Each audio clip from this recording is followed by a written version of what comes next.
Si tumeleta? Sasa wale pia wakaleta matunda ya ile nchi ya ahadi, wakaleta zabibu, yani kuonyesha kwamba ile nchi ilikuwa na rutuba kweli, yani kile Mungu alichowaahidia ni kweli ndicho hicho, lakini kitu ambacho kilikuwa kimeenda upande ni ile nchi ilikuwa na watu wakubwa, watu ambao hawajawahi kuwaona, watu wazito, watu warefu. Wa maandiko yanasema walipojiangalia wao na wao wakajiona mbele yao ni kama mapanzi. Roho ya kuvunjika moyo, ya kukata tamaa, ndio inatufanya tunakuwa chini kila wakati. Bwana Yesu asifiwe. Hebu sikia hapa, wameingia katika ile nchi kweli, wameingia, hawakukatazwa kuingia, wakaingia, kisha wakaitembea kwa siku 40. Halafu maandiko yanasema walipomaliza zile siku 40 ndani ya ile nchi wakitawala, pamoja na kuwa ilikuwa na watu wakubwa, lakini bado waliingia kila mahali. Sasa mimi nilikuwa najiuliza, hawa watu ni kweli walikuwa ni wakubwa, lakini mbona waliwaruhusu kupenya kila mahali wakiangalia? Sikia sasa shetani alivyo.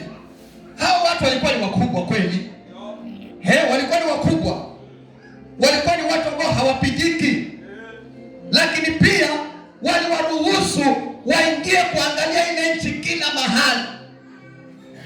Ndio warudishe habari hapa, si ni kweli? Ndio warudishe nini? Habari. Lakini kila walipoingia waliruhusiwa kuingia, mpaka wakaona majengo yao. Ile mijengo ilikuwa ni mikubwa. Bwana Yesu asifiwe. Wakarudi hapa sasa na habari tayari. Wakati wa kurudi kuleta habari, wakagawanyika makundi mawili. Kundi la kwanza likiwa limejaa hofu na kukata tamaa,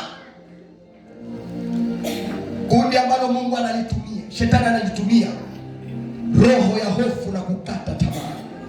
Tunataka maisha ya juu. Bwana Yesu asifiwe. Na shetani amejua ya kwamba, angalia tena hapo, wakati wanaenda, Musa aliweka mkono juu yao, yaani kuonyesha kwamba ile roho ya Musa ikatua, roho ya kuamini, lakini bado wakawa na utofauti. Bwana Yesu asifiwe. Pamoja na kuwa unakuja katika madhabahu ambayo sasa Mungu anapatikana, bado unakuja na kutoka na matatizo yako, maana kuna karoga kutoamini. Bwana Yesu asifiwe. Sasa wakagawanyika watu wangapi? Makundi mawili. Kundi la kwanza likaleta habari mbaya.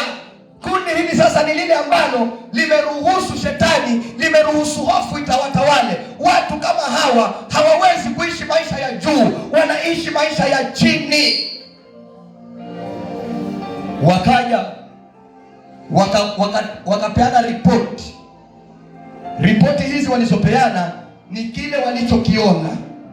Hawa jamaa hawakuwa waongo, hawakuwa waliongea ukweli, lakini ukweli huu haukuwa wakienenda sawa na mapenzi ya Mungu.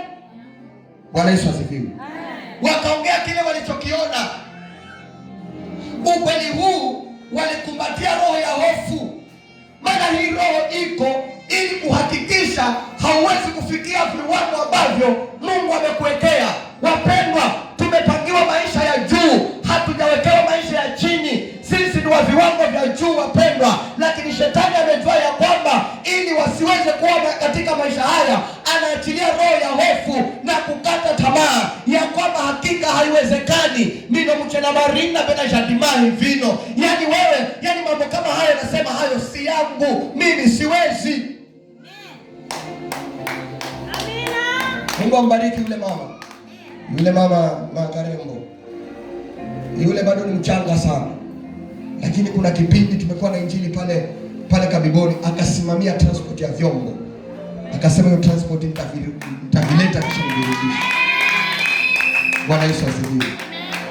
Yani hakusimama mahali pa kuwa mimi siwezi, akasimama pamoja na kuwa yeye ni mwanamke, akasema nitasimamia transport ya vyombo, vitakuja kisha nitavirege, na akafanya hivyo.